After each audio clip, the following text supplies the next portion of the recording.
हनुमंते नमः। दर्शकगण, मैं आचार्य सत्यानंद টোটকা আপনারা অপেক্ষা করছেন।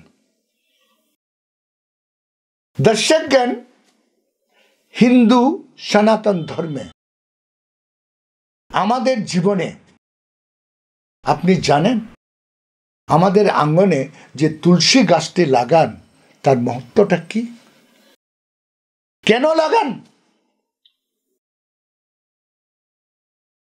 তুলসী গাছ আয়ুর্বেদের সব থেকে শক্তিশালী পৌধা, যে বলছে নিজের 25 ফুট অন্তরালে কোনো জীবাণুকে আসতে দেয় না।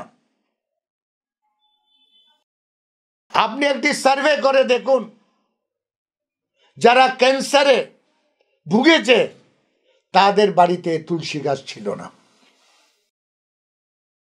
যার বাড়ির আঙনে, যার বাড়ির দরজায় তুলসী গাছ থাকবে, বলা হচ্ছে কোনো ক্রনিক রোগ ওই বাড়িতে আসতে পারে না।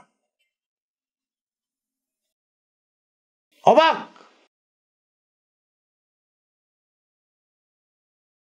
তুলসী, দর্শকগণ, তুলসী কে?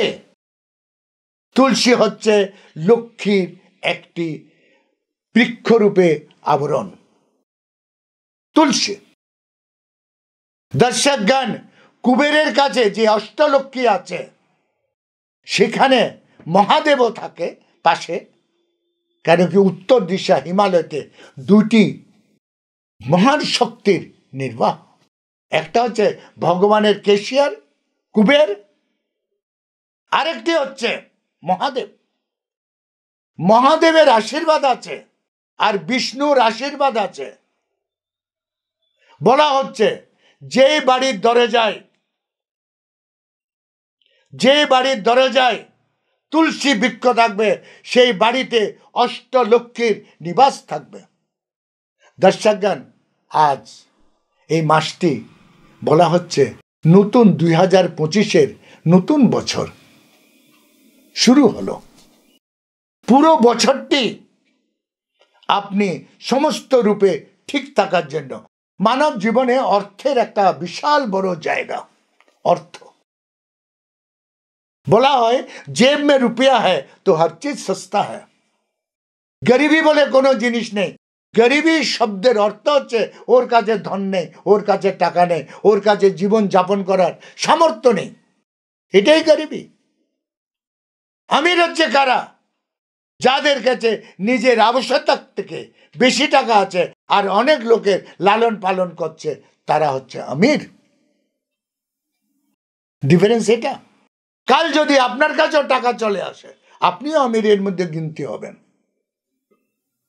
রাস্তা খোলা আছে। হিন্দু সনাতন ধর্মে একটি মহত্বপূর্ণ ব্যাখ্যা আছে। যে কোনো ব্যক্তি চাইলে নিজের কর্মের দ্বারাই ঈশ্বর হতে পারে। এটার কোনো ধর্মে নেই।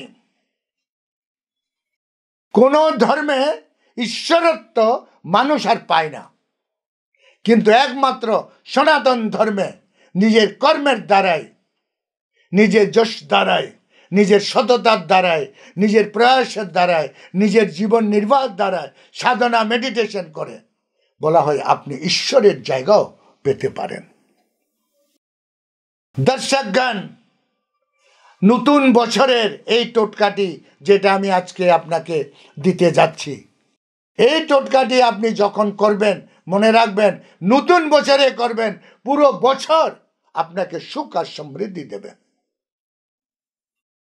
বলা হচ্ছে তুলসী গাছে একটু দুধ আর আখের রস, মানে গন্না যাকে হিন্দিতে বলে, যাকে আখ বলা হয়, আখের রস যেটা আমরা জাতকে দিয়ে গুড় তৈরি হয়, যেটা আমরা খাই, রসটা অনেক উপকারী। এই গন্নে কা রস আর দুধ মিলিয়ে যদি সোমবারে, তুলসী গাছের দিন, সোমবার অথবা বৃহস্পতিবার, এই দুটা দিন যদি আপনি তুলসীর গাছে দেন, তাহলে বলা হচ্ছে আপনার বাড়িতে আপনার বাড়িতে অষ্টলক্ষ্মীর নিবাস হবে। কত সহজ উপায় অষ্টলক্ষ্মীকে ডাকা। যে কুবেরের অধীনে আছে, যে কুবের যদি নির্দেশ না দেয় তাহলে আপনার বাড়িতে কোনো লক্ষ্মী আসতে পারে না। দর্শকগণ, এই টোটকাটি করুন, নিজের পরিবারকে সাধন সম্পন্ন করুন। এটা আপনার কর্তব্য। আপনার বাড়িকে লালন পালন করা, আপনি স্বামী হোক, পিতা হোক, আপনি ছেলে হন, যেই হন, আপনার একটা কর্তব্য আছে নিজের বাড়িকে সুস্থ সবল আর আর্থিক রূপে মজবুত রাখা। এই টোটকাটি করুন, আপনি এটাতে সফল হবেন।